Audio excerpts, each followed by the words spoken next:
Manuver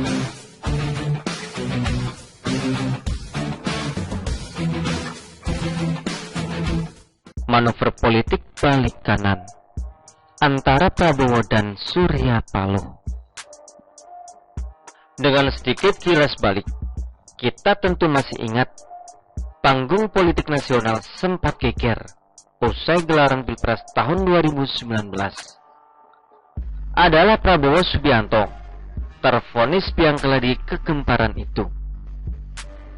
Capres yang dikalahkan Jokowi itu mendadak melakukan manuver politik balik kanan. Ia masuk kabinet sebagai salah seorang pembantu Presiden Jokowi. Jokowi mempercayakan jabatan Menteri Pertahanan pada mantan Pangkostrat itu. Tak lama berselang, Sandiaga Uno, cawapres Prabowo di Pilpres tahun 2019, mengikuti jejak balik kanan pasangannya itu. Sandiaga masuk kabinet Jokowi sebagai Menparekraf menggantikan Wisnu Utama.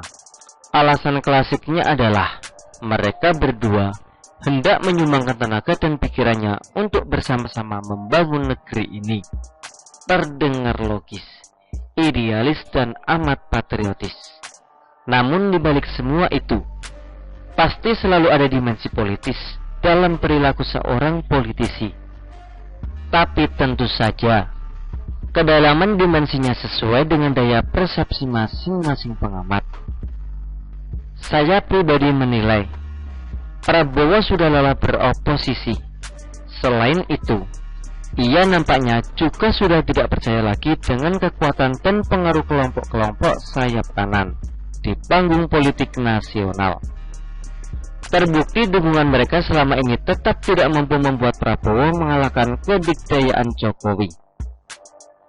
Begitu ia mengetahui kekalahannya di Pilpres tahun 2019, Prabowo seolah langsung menatap Pilpres tahun 2024. Ia mungkin menyadari bahwa soliditas suara pendukung Jokowi terlalu sulit untuk dikalahkan. Bila memang suara pendukung Jokowi terlalu sulit untuk dikalahkan, kenapa tidak dirangkul saja? Toh pada tahun 2024, Jokowi tidak mungkin untuk mencalonkan diri lagi. Demikian dimensi politis manuver Prabowo, menurut analisis sederhana saya. Fenomena politik balik kanan Prabowo dengan Sandi sempat memunculkan berbagai meme, guyonan, dan banyolan politik. Salah satu kelakar yang cukup menggelitik adalah coblos Jokowi dengan Ma'ruf, bonus Prabowo dengan Sandi. Hahaha. Di level bawah, para pendukung capres sikut-sikutan dan bersitegang urat leher, bahkan sampai meretakkan hubungan pertemanan, keluarga, dan persaudaraan. Karena saking fanatiknya, di top level malah rangkul-rangkulan. Makanya itu, boleh fanatik tapi jangan overdosis lah. Hahaha. Belum lama berselang, kendati tahapan Pilpres tahun 2024 belum lagi dimulai, seorang politisi senior telah melakukan manuver politik serupa Prabowo. Surya Paloh dengan Nasdemnya, yang selama ini dikenal sebagai pendukung Jokowi, mendadak melakukan manuver politik balik kanan.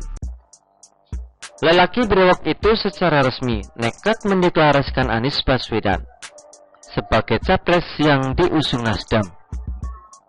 Padahal bagi pendukung Presiden ke-7 Indonesia itu, Anies adalah sosok yang antagonis. Bahkan partai pengusung Anies sendiri, Nasdem, sempat memperkuat persepsi antagonisme itu dengan mengatakan bahwa Anies adalah antitesis Jokowi.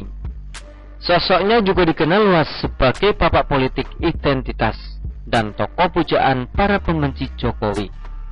Sontak, manuver Surya Paloh itu menimbulkan pusaran politik nasional awal Oktober lalu.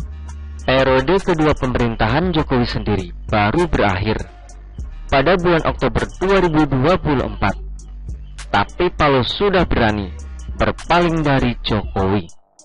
Untuk mengusung pecatan Mendikbud itu, sebagai capres dengan menggandeng dua partai oposisi, PKS dan Demokrat. Namun anehnya, pada saat yang bersamaan, dengan tidak tahu malu, Paloh mengaku bahwa Nasdem masih berada dalam koalisi partai pendukung pemerintahan Jokowi yang dikomandani oleh PDIP. Sikap gajah Paloh itu jelas telah menabrak rambu-rambu etika politik. Etisnya, Nasdem keluar dulu dari koalisi pendukung pemerintah, baru kemudian berkoalisi dengan partai oposisi mendukung pencapresan Anies. Perilaku tidak senonoh Paloh inilah yang lantas memunculkan friksi-friksi tajam antara PDIP dan Nasdem. Kenapa dengan Surya Paloh? Ada yang bilang Paloh agak kecewa dengan komposisi kabinet periode kedua Jokowi, karena posisi Jaksa Agung tidak lagi dijabat oleh kader Nasdem. Sementara yang lain mengatakan Paloh kecewa karena Nasdem tidak mendapat efek ekor jas pencapresan Jokowi pada Pilpres tahun 2019. Padahal Nasdem adalah parpol paling awal yang mendeklarasikan mendukung Jokowi untuk meraih periode kedua kepresidenannya.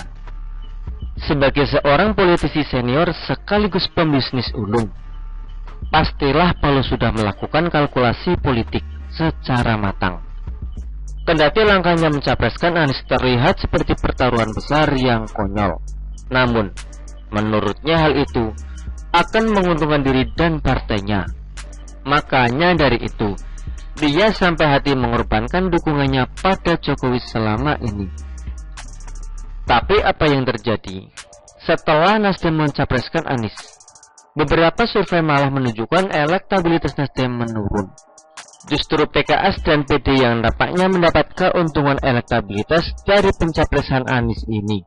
Bahkan sebuah survei menunjukkan elektabilitas PD masuk 3 besar. Dari sisi segmen elektoral, sebenarnya logis saja kalau elektabilitas Nasdem menurun. Suara kalangan nasional dan pendukung Jokowi akan lari dari Nasdem karena parpol itu mencapreskan sosok yang identik dengan oposisi dan lekat dengan politik identitas.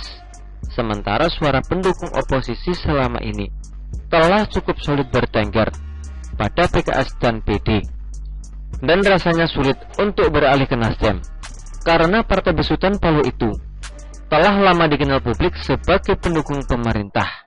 Dengan demikian, manuver politik balik kanan kedua politisi senior tersebut sejauh ini ternyata menunjukkan hasil yang berbeda. Manuver Prabowo terlihat menunjukkan hasil yang lumayan. Beberapa survei menunjukkan elektabilitasnya selalu berada dalam 3 besar, bahkan kadang teratas. Sementara manuver Paloh lebih terlihat sebagai blunder besar yang malah menjatuhkan elektabilitas Nasdem.